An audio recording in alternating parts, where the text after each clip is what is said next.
Mga senyales na isa kang introvert. Una, ayaw mo sa gulo at maingay na paligid. Pangalawa, hindi ka madalas lumalabas ng bahay. Saka ka lang lalabas kung may importante kang gagawin o pupuntahan. Pangatlo, gusto mo laging mapag-isa at ayaw mo nang may mga istorbo. Pang-apat, kaya mong makipag-socialize pero may limitasyon. Panglima, kapag hindi ka komportable sa mga kasama mo, dinidistansya mo ang sarili mo sa kanila. Pang-anim, minsan naman nagiging maingay ka kapag ka-vibes mo ang mga kasama mo.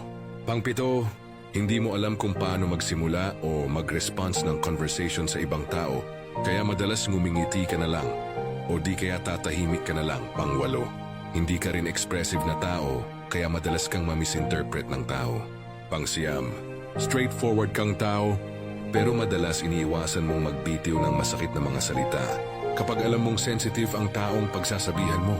At pang-sampu, mas gusto mo pang tumambay lang sa loob ng bahay kaysa sa labas at makipagtsismisan sa mga kapitbahay mo.